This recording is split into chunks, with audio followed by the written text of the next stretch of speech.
My name is Rob Ellis, Pink Development and Construction, and we are in construction management, land entitlement, and land development in Miami, Florida. And today's all about subdivision plats.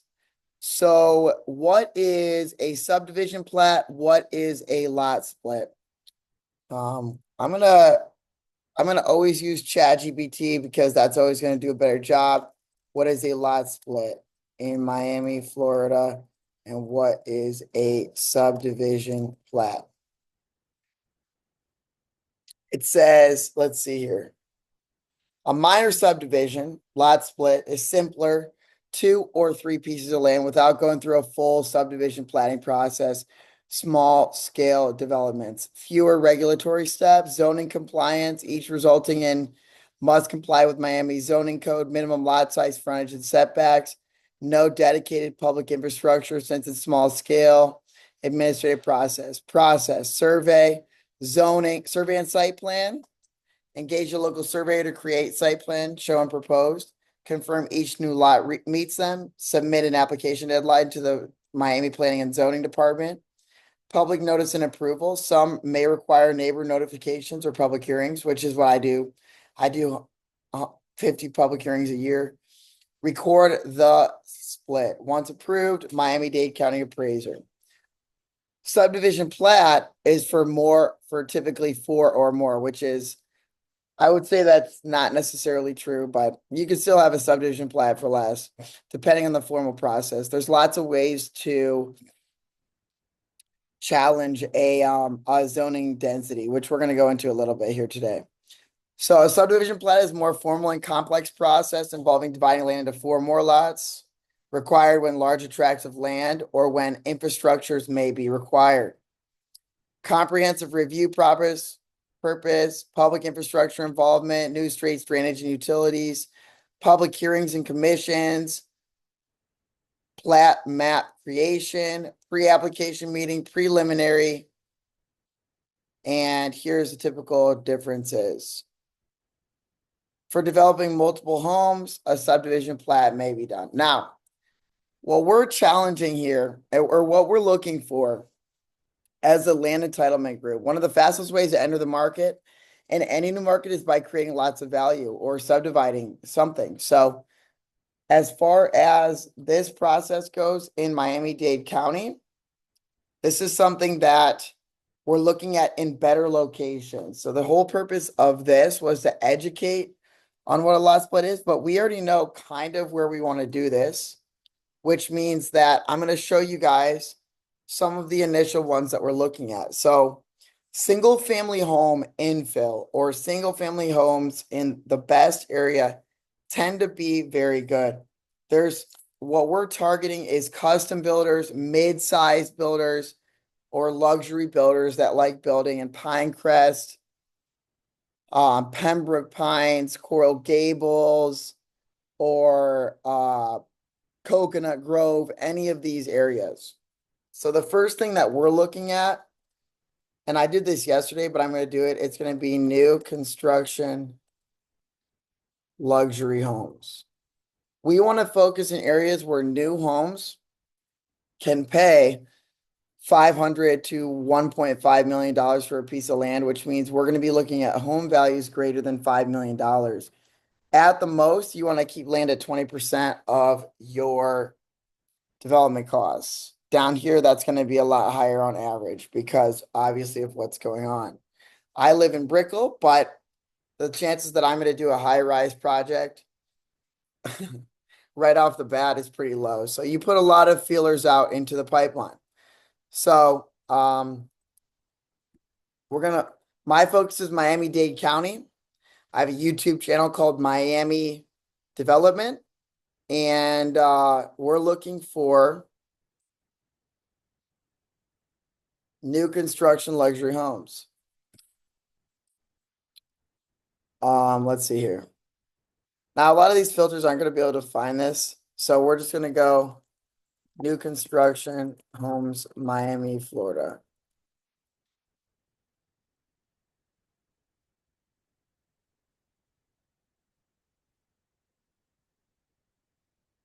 So you have realtor.com.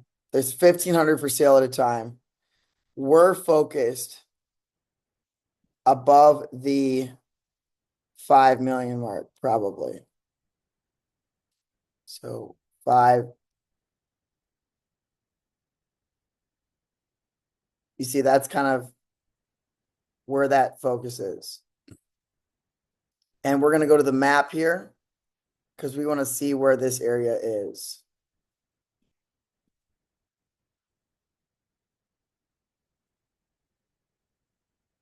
And what you're going to find is there's lots of areas, right? Miami Beach and some of those other ones, no problem. But the land over there is going to be a little bit different. So we're breaking this up into zones, and you basically have this quadrant here, right? Or you have up in here. So in reality, you could see where we want to focus, which is east of US 1 up and down here, right? So from downtown Miami all the way down into here. And then we're going to keep coming down into Pinecrest. And it stops about 128th, 136, somewhere in here. So by Gables by the sea. So from this range, you can see there's a substantial amount of the focus is on here. Okay. And you can see the different ranges. There's all sorts of single family homes. See, here's 20 million. Here's 36 million. So our clients are builders. Our clients are individual landowners.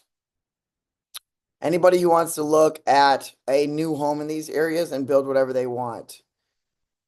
Typically, we can look at what some of these people, like for example, if that's in Key Biscayne, right? You can see this is the kind of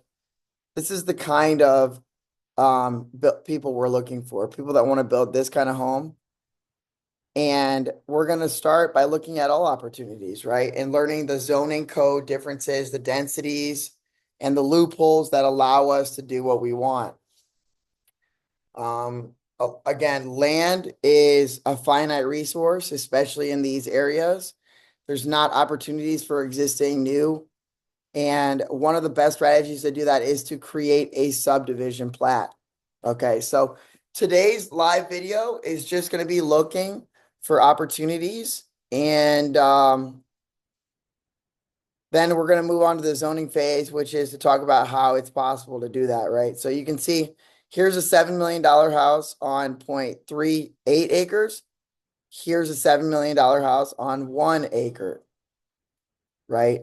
And so if we're creating new supply of land, that's what we're doing. Here's one on 0.5 acres. So one of the best things that we can do is look for land plats above $1 million, split them off, depending if there's a house on it or not, and sell it off. So we're starting with single family homes right now because teardowns in this market, there's such a land shortage that we believe it's more advantageous to go for single family homes and demolish them and look at subdivision. And I'll just show you guys that right now. Let's go land for sale, Miami-Dade.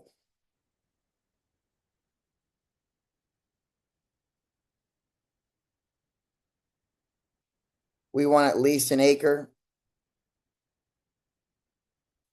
To add any kind of value, you need to buy in bulk.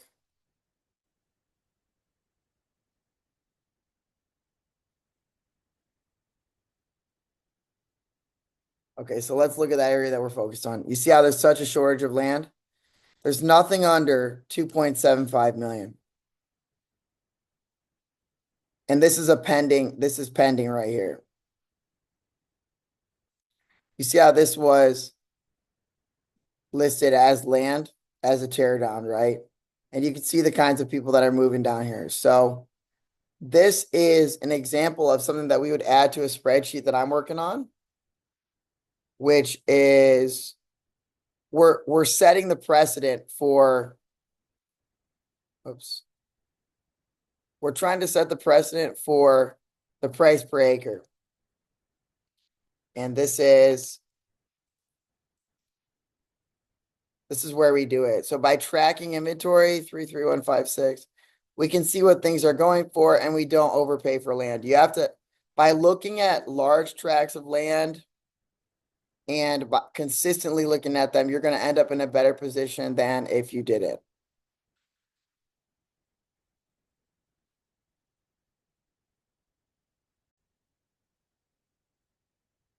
So the whole purpose of this part is research, and we're establishing the overall price that people are paying. You see, this is an existing single family home and someone's purchasing that. So if this is in contract, then it's kind of setting the market on what people are willing to pay for infill,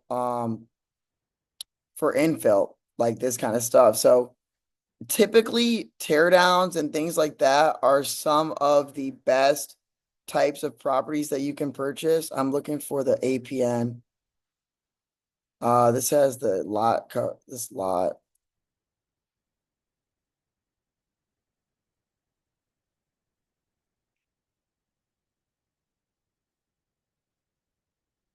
You can put the price in here.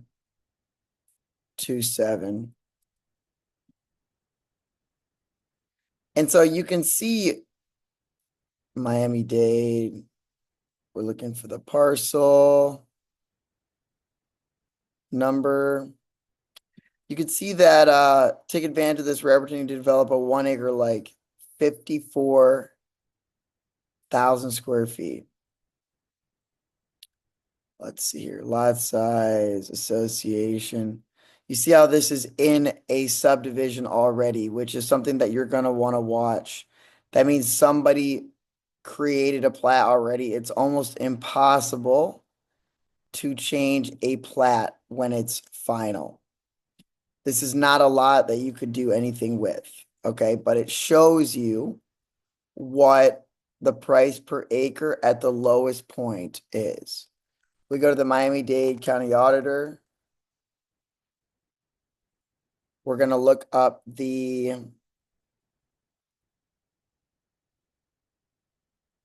let's see here.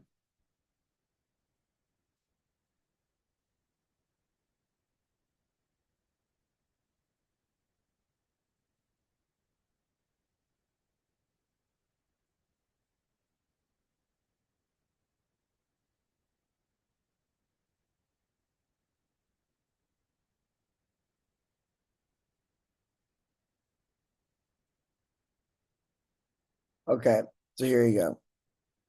Now, when you zoom out, you want to look at, you see how there are, this could have been a smaller lot split, right? This is Pinecrest. So we're looking at the overall development plat patterns and if they're smaller, right? Some of these are odd-shaped land.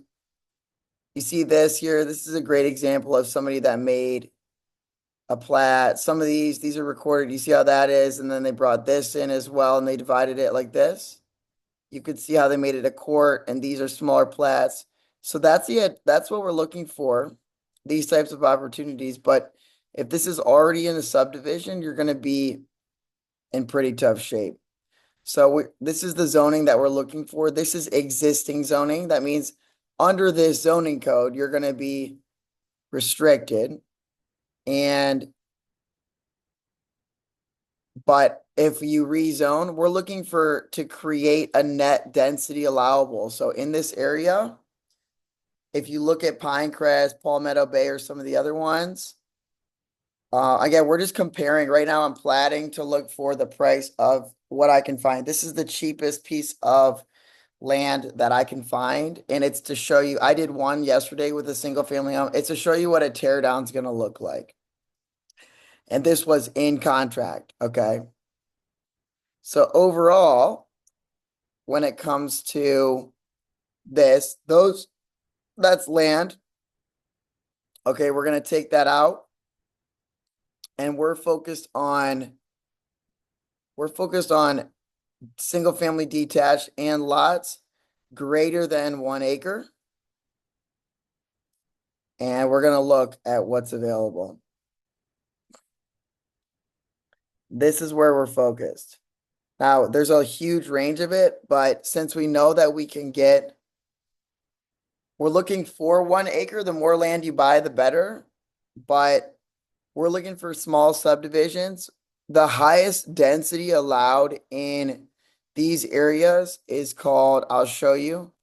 What is the highest density of detached single family homes allowed in the village of Pinecrest? And I can read zoning codes, or this can just pull it in. It's RU1. So these are the different ones. So what we do is we look at strategies and that allow us to switch from EU1 to RU1 and the different areas that they would permit that in. So we're looking for a higher gross net density and a lot split. So it's a rezone application with the subdivision plat. Again, on an acre, you might be able to get 5. And the price that people are willing to pay for an infill lot in Pinecrest is going to be substantially higher. Or we can sit on that inventory, own it in a joint venture partnership, and sell out our new builds for custom homes, and they have to use us as the builder. So builders use land as a way to control their future pipeline of projects. So if I'm a builder and I do all this work and I study and I visit and I find all these partners, I create an open-ended fund or a closed fund that's purpose is to create a plat, and I know how much it's going to cost. All I need to do is raise for my first subdivision plat $1 to $2 million, probably a little bit more at the most, maybe $3 million.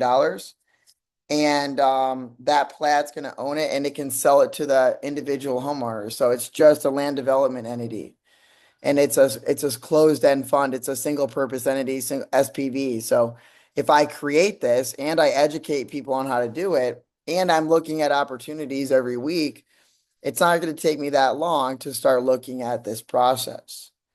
We bring in a target list of lots that we want to look at, and we start kind of raising the awareness.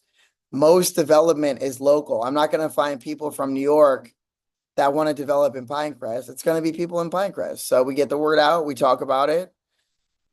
And so because of that, what I'm going to put on here as a modifier, because we're looking for 10 sites maybe, is we don't want to pay more than $4 million for what we're looking for. We want about 10 opportunities, so we might bump it a little bit. Let's see. Let's go to 4.5. Where does that come out? Okay. And remember, our target zone is in here, all the way up into here, right? And we kind of Palmetto Bay, Pinecrest. So these are the opportunities that we're looking for. One of these I added yesterday, right here. I could probably go up to 5 million. Let's see. There might be a little bit more, but that's a lot, I would say, for these lots. Most of these aren't going to be on a bigger spot than what we're talking about. So we're just looking for the opportunities to start, right? So we're going to start up here, and we're looking. We can go east too, right? That's in the wrong spot. We can look here. That's in the wrong spot. Let's look here.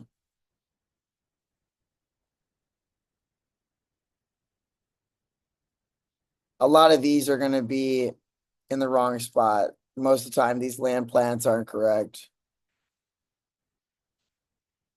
You see, that's pretty far up the river. And we're focused way down here, right? Where those single family homes that we saw are. So we're defining the areas that we're interested in. That's definitely not going to be one that we're doing anything with. And I can teach a real estate agent to do the same thing. Once I do this one time, I could teach others, somebody that works in Coral Gables, to do the same thing. So let's take a look here.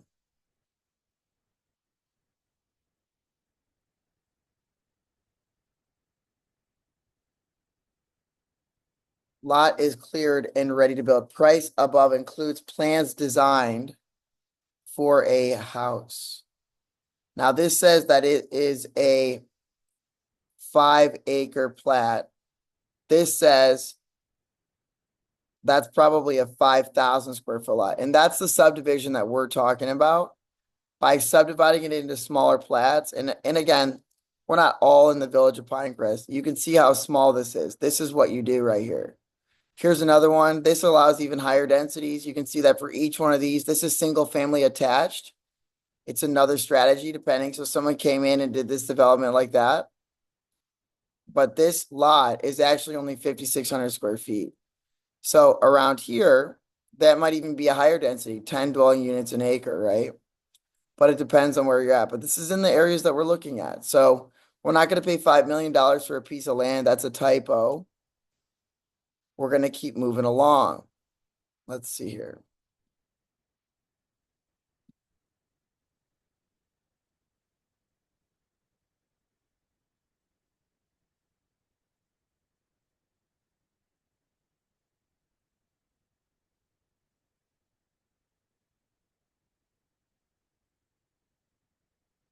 Okay, let's take a look. This is 1 acre exactly. And so we'll add this on here because remember, we want to work on multiple sites and we want to talk to the department about multiple areas, zoning for most of these.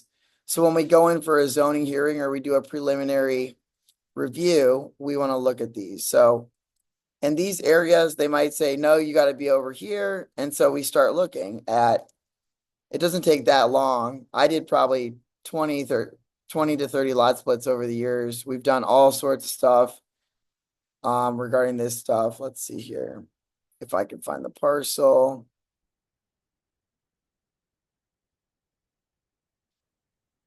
And this has been on for about 2 months. Yep. Okay. Here's the parcel.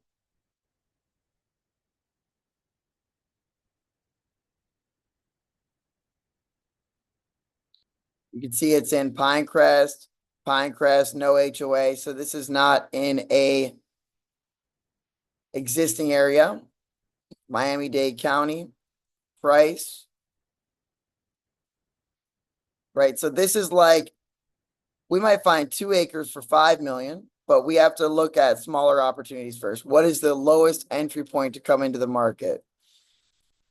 And we're just looking at, this is our due diligence period. This is where we're coming in. It's 1.02 acres, but I'm going to check on the auditor site. This is where we are, where we are we're getting down to our criteria, our zones. Where can I do things like this? You know, of course, they don't want people to come in and split lots in this area. But sometimes you can't control that. So there could be debt donations to public park. You have to learn how to negotiate. On this plat right here, you have to look at the frontages as well. Sometimes there's minimum frontages, but you could have a cul-de-sac here that comes in. And you see how this one says court right here. You see how this comes in. So you could create a shared driveway agreement. This could be sometimes you don't always have to do a lot split. You could do a BTR attached. Here's the size, the lot size, and it's going to tell us the zoning info. So again, same thing. All of these are pretty similar. You have to look at the future land plans as well in this area. You have to look at the future use plan in this area and see if this complies. But a lot of the times we do that when we're in person. We have the price here, which is 3,750.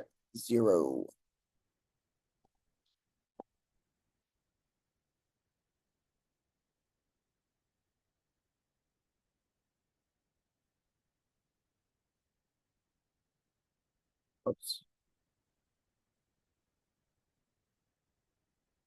Let's double check the acreages. I like to take the square footages because it's a little bit more exact. I use the auditor's site for this. And so this is actually, and an acre is 43560 square feet. Whoops. Okay, so what we're looking for is what can I get a price per acre of for tear downs, right? This was a good deal. That's why it's in contract. We know that people will pay that because it was in contract and it's going to transact. So we're continuing to look at other opportunities. That one was a little bit closer. We're going to come in right here. Remember, this is any home above an acre. And some of these are going to be larger, and some of these are actually in different. Every single site is going to be different. This is in Pinecrest as well.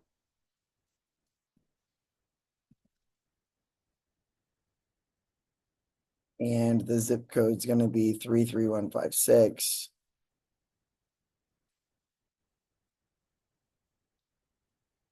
Now you saw the age of that one. It was built in the 50s, which means it was probably developed a little bit sooner.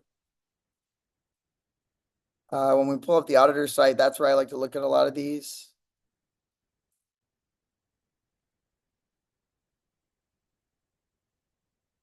Let's see how big this is. 1.22. But we're going to pull it up on the auditor site. Don't forget.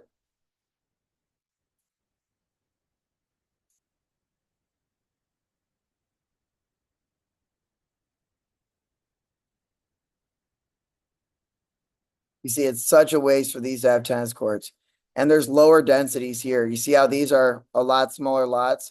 This would be a pretty good candidate to get 3 lots on and do a lot split based on other patterns that I've seen.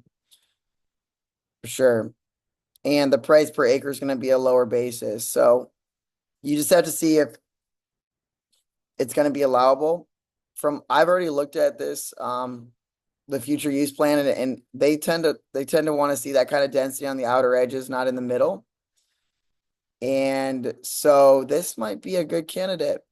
We look at this Village of Pinecrest future use plan.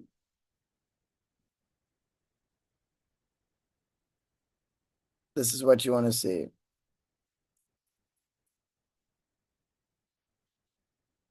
And where we're looking at, where there's yellow, means there's been, and where there's greens, you see out here, outside of, they've allowed a lot more things inside of here than they have inside of here, right?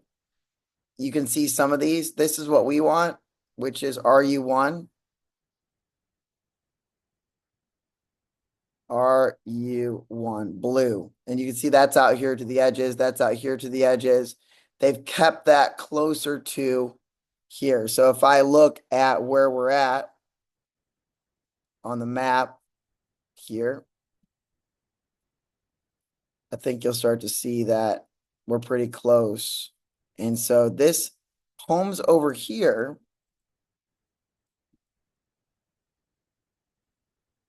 you can see we're close on the outer side of that, right? So we're west of 67th. If you look at their future use,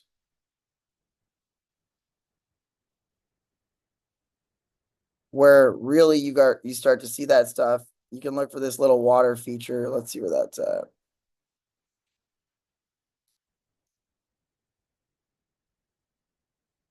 Right here. So we're right in line with this, right? Which kind of tends to be the divider. We're up north here in this north quadrant where this bends. And that's right here. So we're in here, right here, this quadrant, and you've seen higher densities right here. RU3, some of these other yellows, EU4, that's 3 per acre, right? Has been allowed in the past. So, and that's what we're talking about here. As we zoom in here, right? This is where we're at. And that this has been some of the higher, let's see where the park's at. This might be that park, Coral Park. And you can see it creeping over. It looks like it's been pretty well preserved over here. But within here, this is where you would start to look at some of these opportunities. So, you know, let's go back to the map.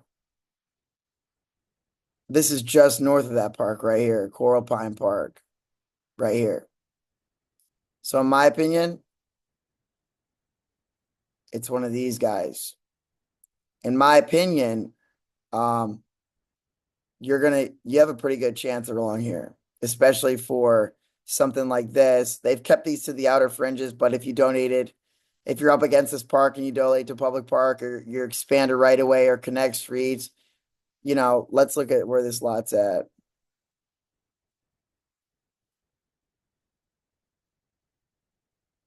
The way that you get to this lot, you could connect, it looks like, two streets here too. You could bring this around, connect them, and then have this be a court. So I think this is a pretty good candidate for a subdivision. And so that's 6969 Southwest 101st Street, Pinecrest, Florida. Good candidate for a subdivision. We're going to put the price in here, 4.5. We're going to put in the acreage.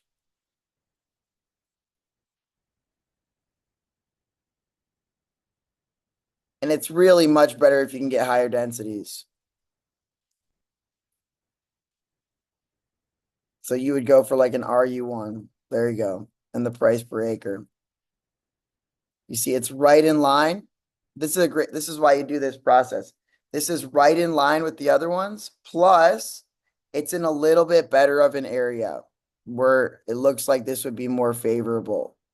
And this is only the fourth site that I've looked at, right? It's not that many. This isn't that hard. You know what I'm saying? So we're going to take this, put it in here. And we like this one a lot, for sure. I'm going to highlight that one. Normally the first ones when I'm going in to meet with the city. So this is what I do. Now if you could get, let's say you could get RU1 7,500. Okay. Square foot lots. That's about 0.17 acres. I did the math yesterday. If I divide this by this, we're going to see that I can get 7 lots there. I'd probably get about 6. And what I would do is if I sell 6 at 750,000, that's my basis right now, right? So if I divide this by 6, 750, what I want to do is make a 20% return. So I divide that by maybe 25%. Whoops, 75%. And I need to sell each lot for $1 million. So what I want to do is talk to builders and I would say, hey, would you pay, the last teardowns I'm seeing in Pinecrest right now are going for 2.7 million. Would you pay, if I could get 6 lots in a subdivision, would you pay $1 million a piece at 7,500 square foot lots? And they might say, yeah, we might. So we talk to builders, we secure letters of intent. We tie the land up. We use their balance sheet and proof of whatever, and we do this for them, and we take a net. I can either cut out, I'd say, hey, instead of paying me 6 million, why don't you give me one of the lots? But we're going to transact it. So we're going to transact it so it shows, when you go to banks, so if I'm in a partnership and they buy each lot for $1 million, on the one that I get, we just push it back. We put the money back to them, or we put it towards improvements for the subdivision, right? Like but it transacts, that money becomes mine. I get a free piece of land and then I put the improvements in with it and pay.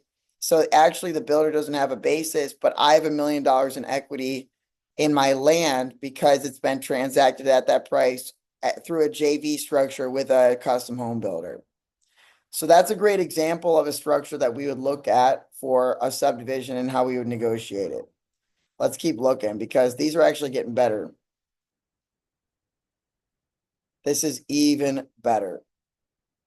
This is even further west. And these are going to be the lots that we're going to be looking at because they're a little bit outside of the village.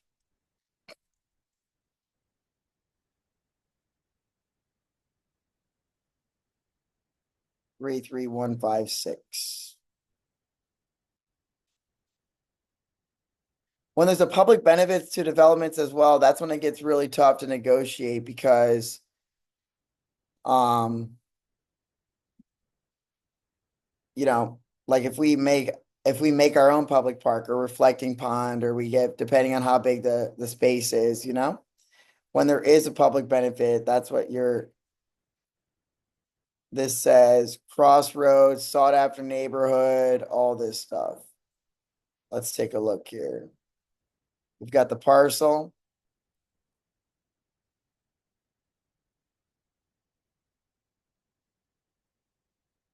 The price, which is 445.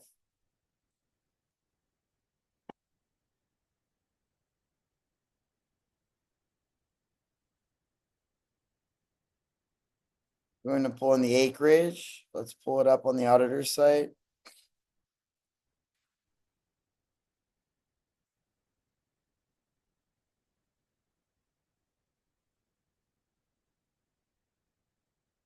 And you can see this is right across from other lots that have been subdivided.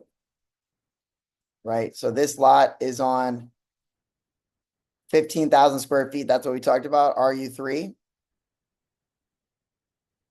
And this one is on 50,000 square feet, which means I could make 3 lots out of this, no problem. And I'd still probably make plenty of money.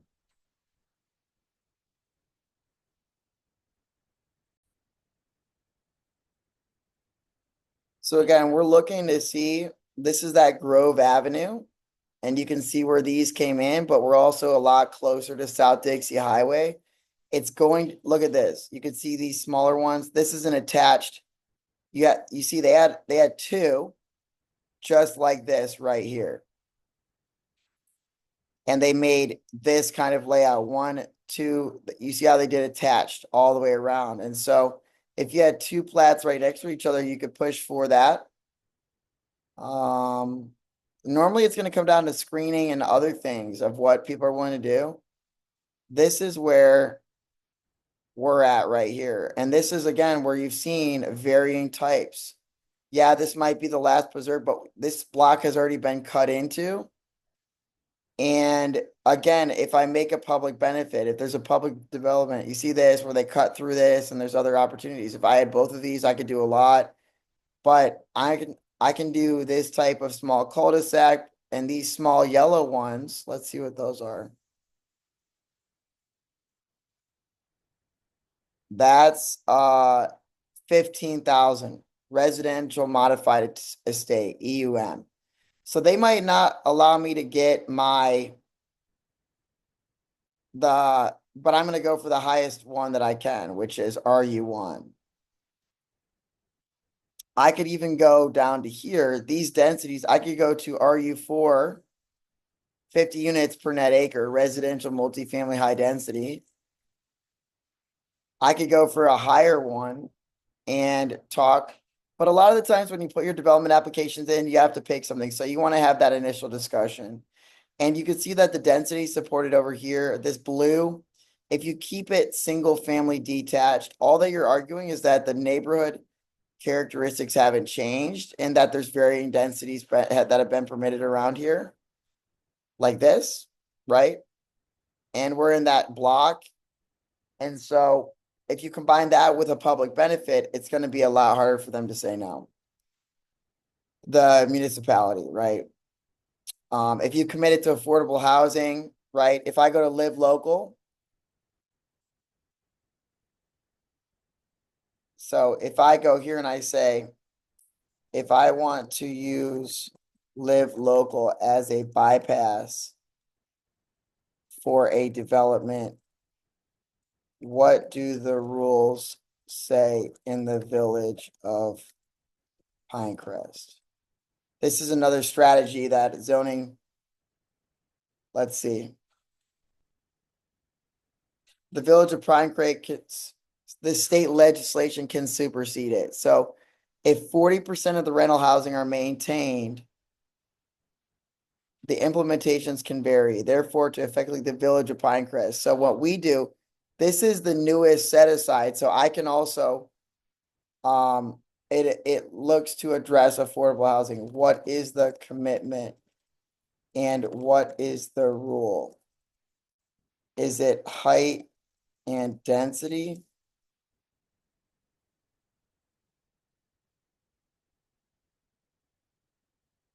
Here it is. If 40%, the affordable commitment must be made density. Local governments cannot restrict the density of qualifying developments below the highest currently allowed density for residential districts. So if I commit and the tallest height within a mile, if the property is adjacent to single families with at least 25 height restrictions, 150%, and the highest allowable, or 3 stories. So we can preempt zoning. So if I come in on these plats and I use an affordable set aside loophole with the Live Local Act as well, we're going to be in really, really, really good shape.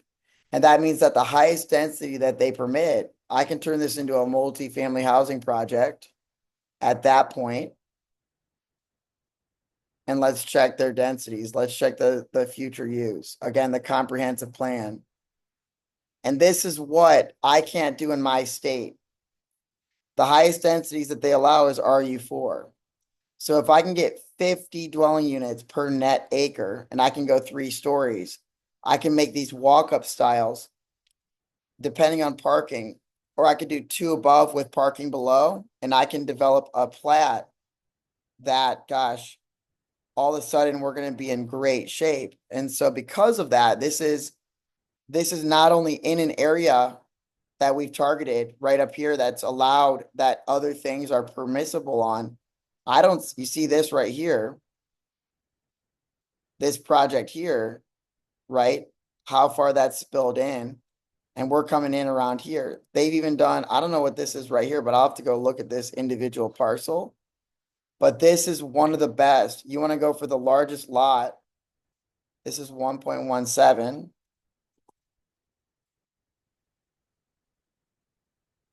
And that is exactly what we're going after. So these 2 plots of land right here are going to be phenomenal for development.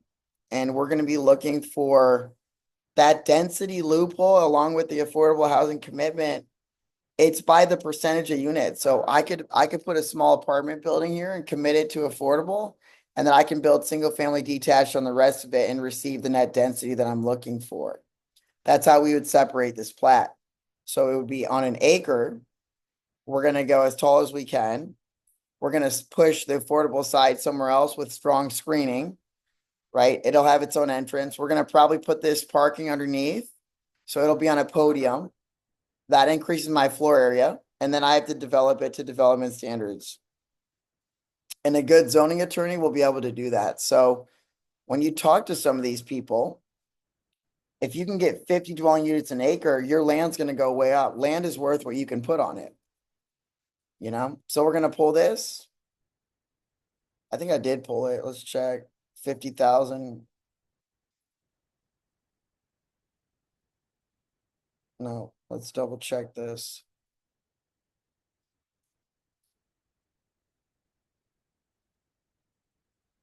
And we do have single families on both sides, but we're going to be getting a little bit more aggressive with this stuff. You can see some of the stuff going around here, but the live local set aside is what's really going to push us for, and you know, we have to have a zoning review, but using a live local set aside,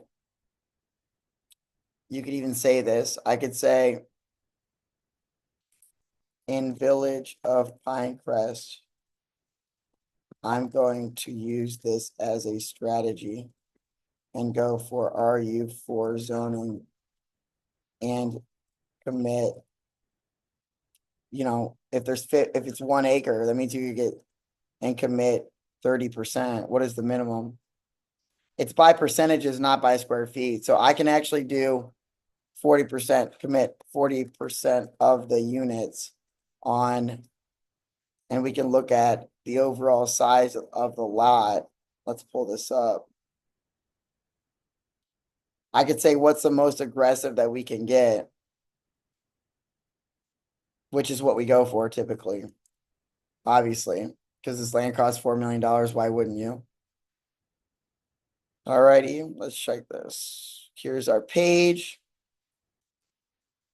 We're going to divide this lot by how big an acre is.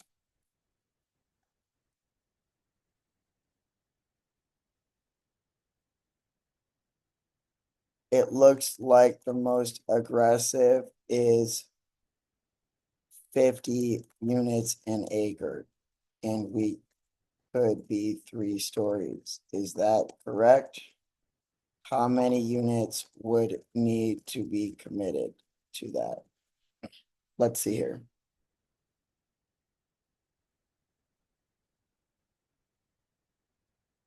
So fit rounded down would be 58 units. So I have to dedicate 24, and then I can develop individual plats for the rest of it. And so on this example, what I would do is take those 24 units and I would stack them into 3 stories. So it's a net over here. If I go 3 tall, 3-story walk-ups, and there's 700, let's say they're 2 bed, 2 bath, right? I need 8 units. About 9,000 square feet of this lot is the affordable component, and that opens up the rest of it. 42,000 square feet for 42 lots, 42,000, or for 24, for 34 lots, which would be, let's see how big they are. 1,200 square foot lots. Now that would be, I could build an attached style townhomes with, again, a garage inside and an off-street parking space in front. That's going to be absolute maximum densities. We're going to push for that higher density that allows for it, right? And then we can put these plats together, and they still have to comply. But I could also sell these as just condo development and not have to even split the lot. So there's some strategy here. And now that you have Live Local, it's put a lot of power in the developers to negotiate with municipalities. So in the village of Pinecrest, do you think they want RU4 zoning in this area? No. Can we go for it? I don't know if Live Local gives us, let's see what this says. Does Live Local give you the ability and power for rezoning as well? Zoning preemptions that, yes, there you go. Commercial, industrial, can build multifamily in areas zoned for commercial or mixed use. If it's not, to allow the highest densities. What if I am rezoning?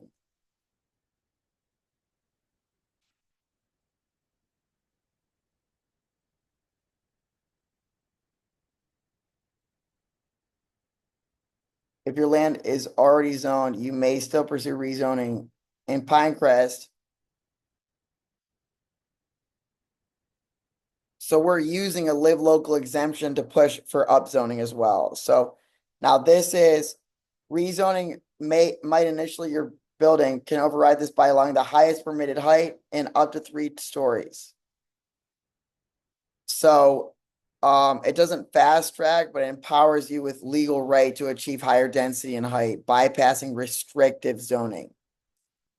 So I would say we want to give it a little bit more information, which is the existing zoning.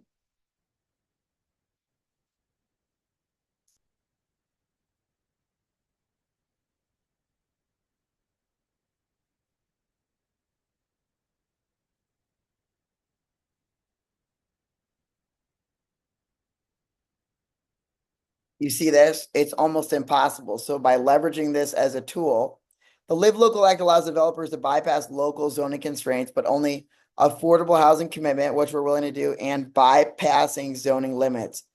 You can bypass it. Higher density, the highest allowed residential density in it. Parking reductions for developers near transit hub. So staying in this quadrant opens up the village of Pinecrest for a lot of legal precedent, right? Since it's mostly this stuff, and I would say the last thing is it's very close to transit. my site has seen other areas with less restrictive. I think they tend to push it not to the center of the village, but closer to Dixie Highway. And we can bring it in, right? We can say this.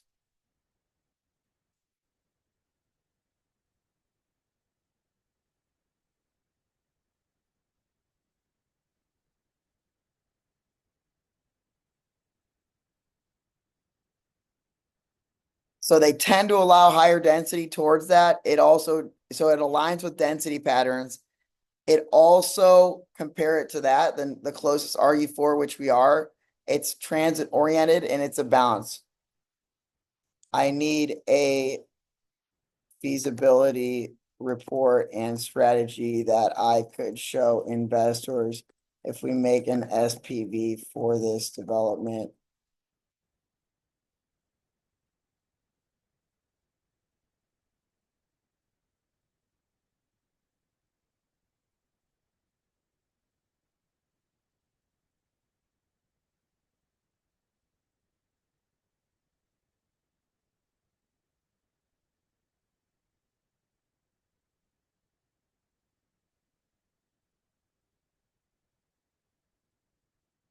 Given the, and then I'm gonna say, given the land constraints and the need to develop to development standards, we will have parking, first floor, probably attached style townhomes or flats with all parking being structured on a podium on the first floor. You can typically park one car per 330 square feet of lot space. So I think if we push all the housing to the top two floors, we can develop the best strategy. This will be a hybrid condo project and affordable housing. We will have one building for the apartments and the others will be attached condominium, minimum 2-bed, 2-bath. That allows us to break the land, which is $4.5 million across as many as possible. The price per square foot of exit we are counting on is, we'll say 800 per square foot.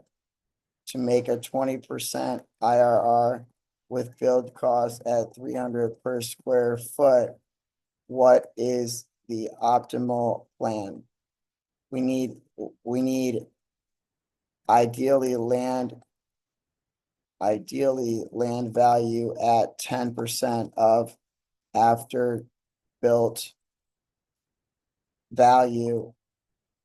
So we want to target a development that splits up the land as many times as possible. If that allows for 58 units without an exemption and 24 need to be set aside, the rest will be condos split up.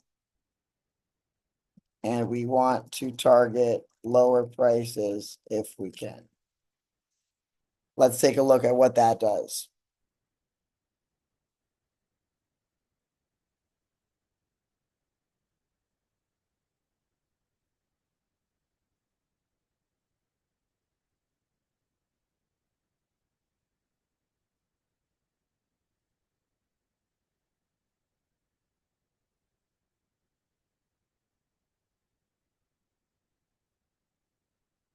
And this is great. 1,200 condos.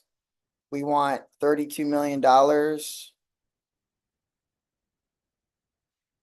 affordable units, which we can make them smaller. We want the affordable committed to be smaller and condos to be larger. That is the benefit of the loophole. So we want, I have a 2-bedroom floor plan. We can make 668 square feet.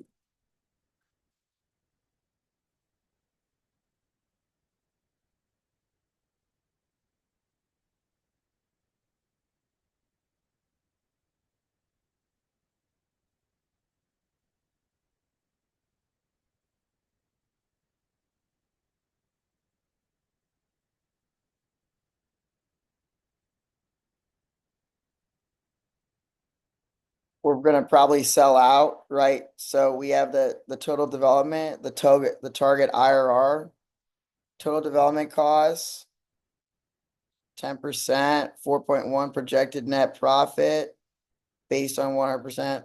We want to make the condos the right square feet so we can target a 27% IRR.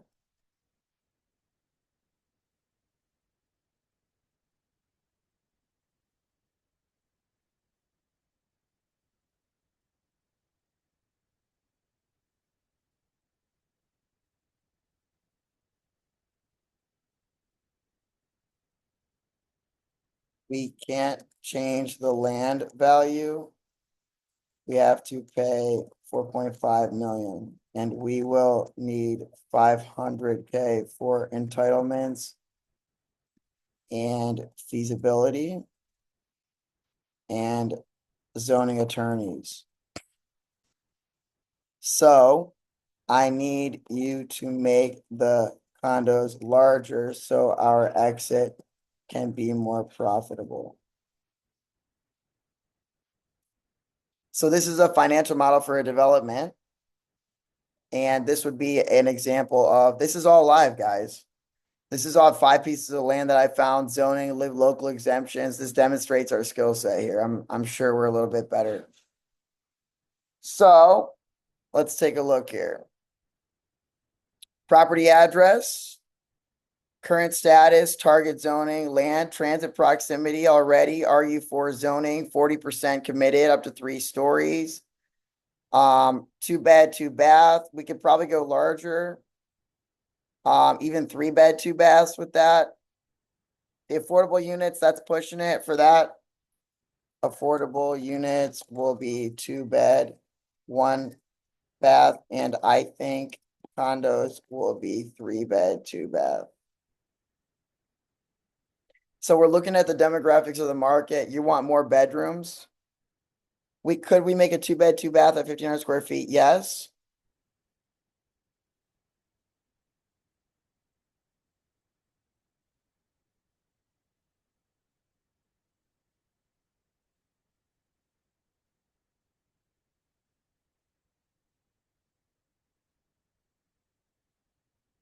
I would say, what's the total build area and divide it by 2 so we can see what the lot coverage will be.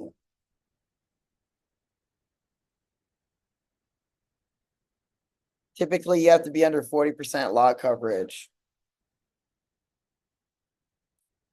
The total build area, 33,000. What would be the lot coverage with that?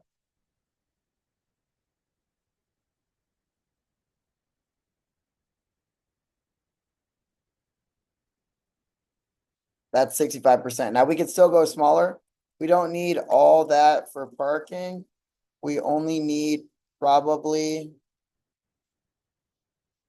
1 space per unit, or what? 1 space per rental unit and 2 spaces per condo. At 330 square feet, how many square feet of parking do we need?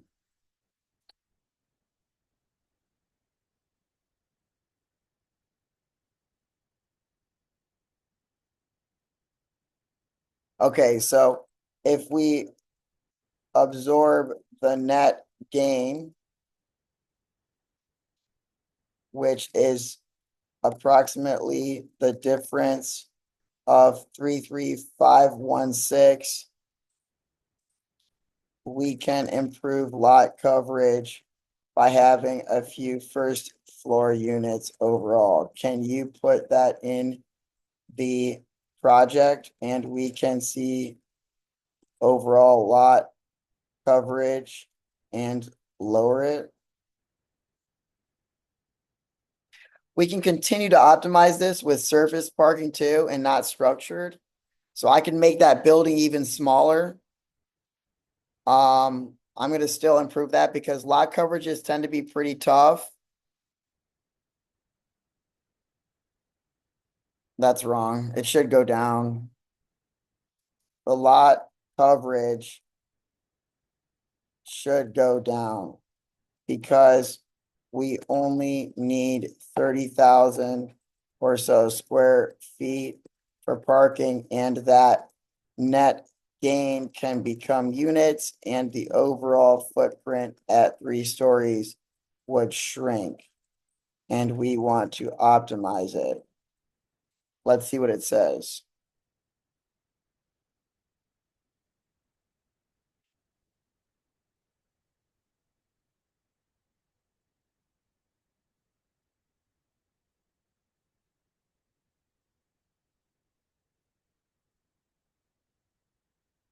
One building affordable units, remaining 3 beds. 4 additional units have been added on the first floor by absorbing the net gain from parking reductions.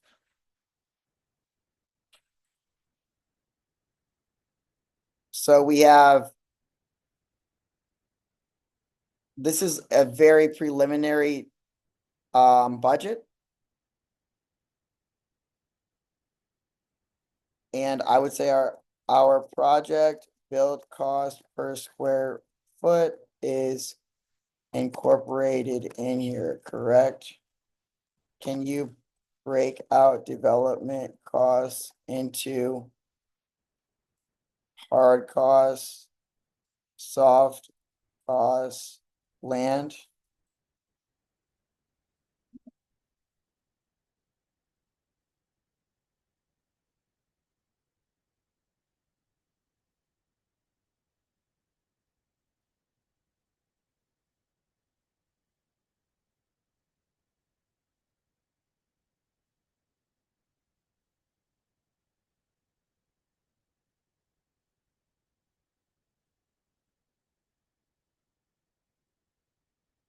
And this, so this is a, can you get a little more detailed with an overall development plan?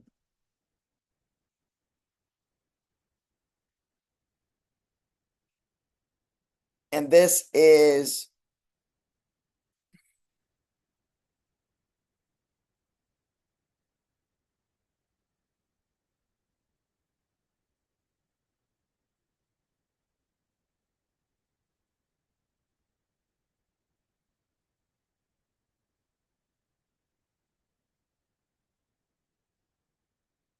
what's the total parking coverage and building? What's the total parking square feet needed and the total gross building area needed? And divide that total by 3 to prove the lot area within the development. Let's see here if this is correct.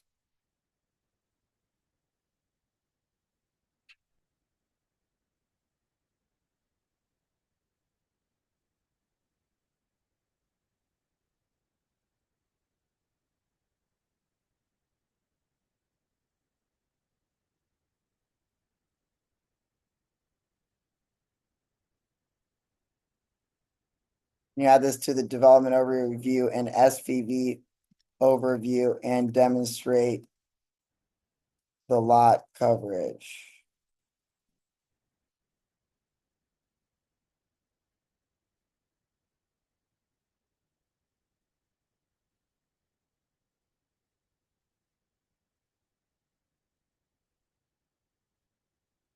So this is like almost 100,000. You see how that's 45, and that's without surface parking. And traditionally, this kind of zoning, what lot coverage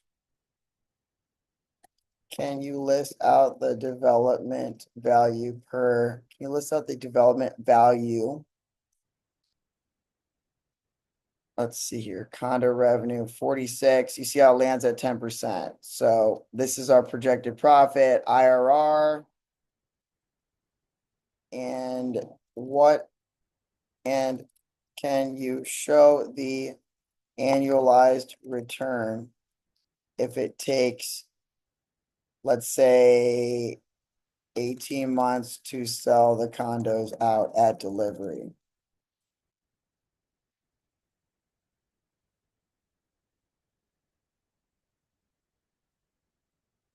Everybody looks at IRRs when it comes down to development.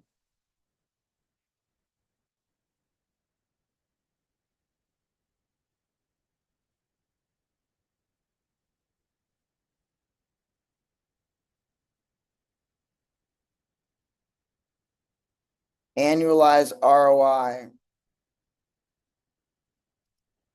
When would we tie the land up and when would the last condo be sold?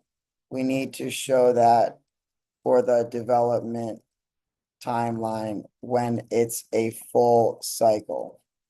They call it a full cycle.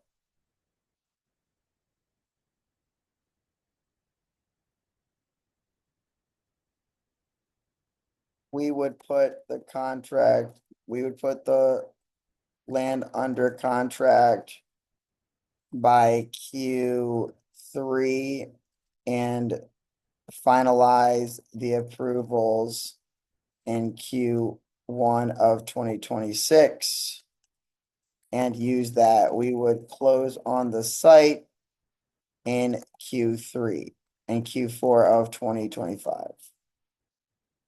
So we're going to look at the development timeline here. It's going to give, this is an example, but this is what I do every single day, which is development overviews. So we're looking at lot areas, SPVs. We're going to issue shares of stock depending on people's preferences, feasibility, total development cost, total ROI, first condo sale. Okay. Let's see here. Final condo sale. So we would commence construction. We would complete construction at the end of 2026. And based on all of that is your return. Can you calculate it based on levered and unlevered and total project return versus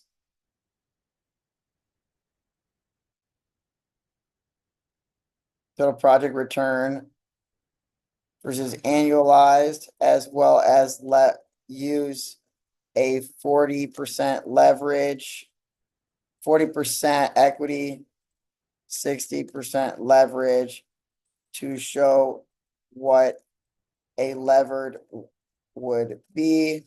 We would raise the equity for the land and the construction loan would be based on the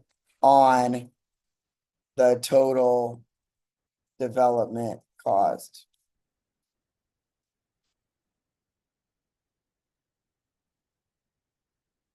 Guys, it's a Saturday and in less than an hour, I put together a $50 million development budget off of my first 6 pieces of land that I looked at. If you don't think I know what I'm doing, keep watching, I guess.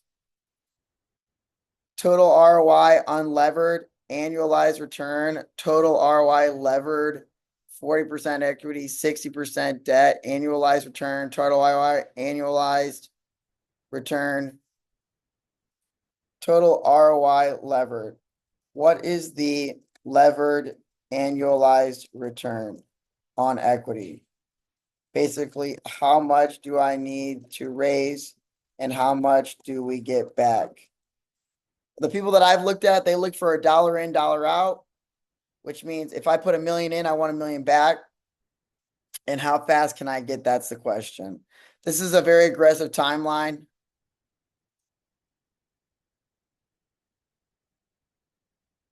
right?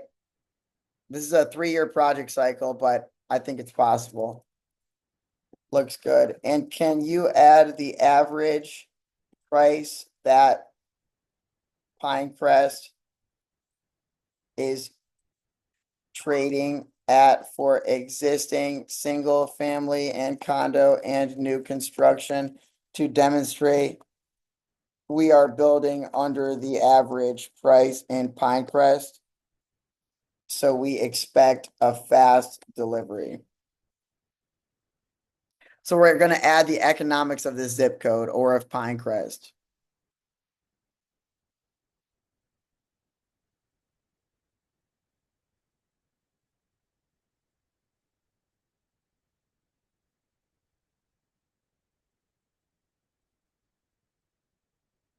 Can you add this to the strategy?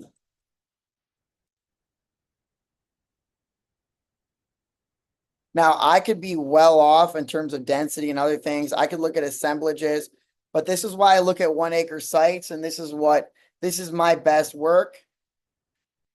And can you describe how we achieve this project, which is basically the strategy is to use an affordable set aside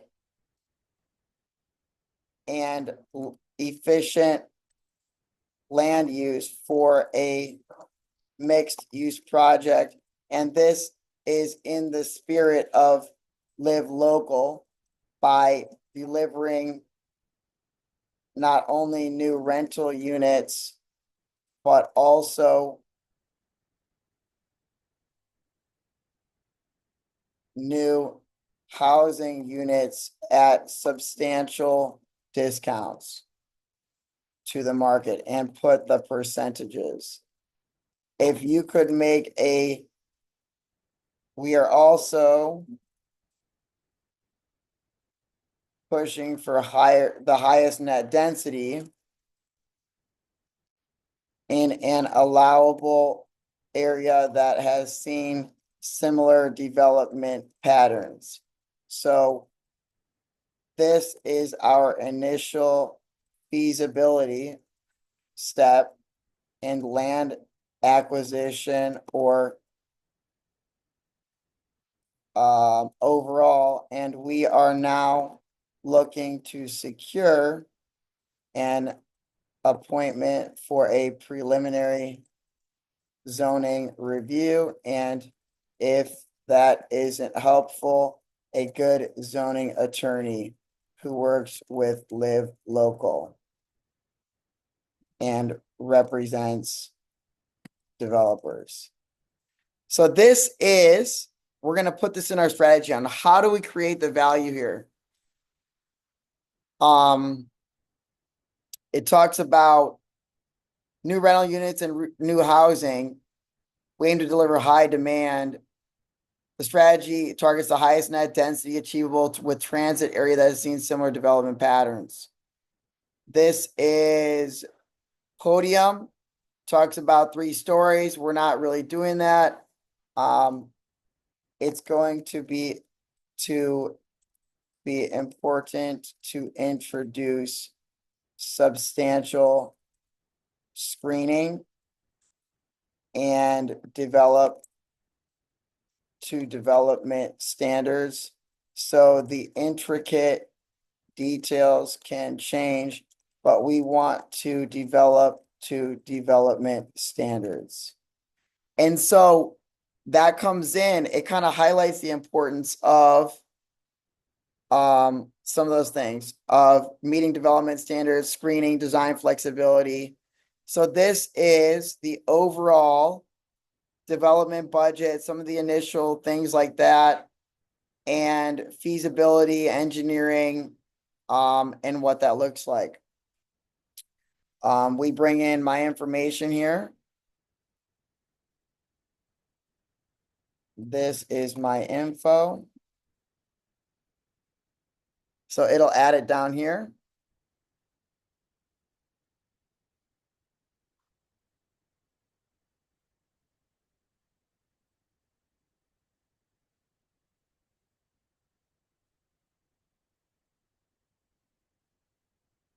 It's not listening, but this is an overall development strategy for um a $50 million development. And so I don't have rents and all this other stuff, but this is like our first step. We would take this to um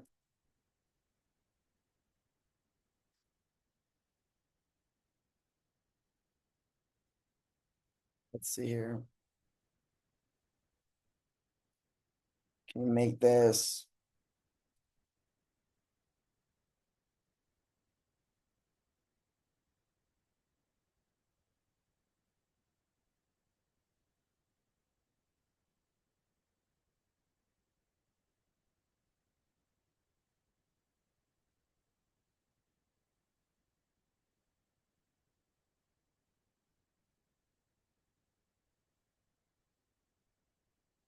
And this is my information.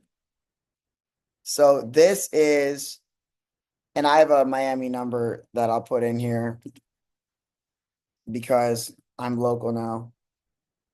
And so this is our first big development that again, just based on some stuff that I looked at. This isn't hard, guys. I've been doing this 10 years though, so I'm sure there's stuff. I'm sure there's people that could go out and start Spotify or Shopify's or anything like that, but this is a project that is very feasible, and I came up with it in 2 hours. So, I just moved here to Brickell.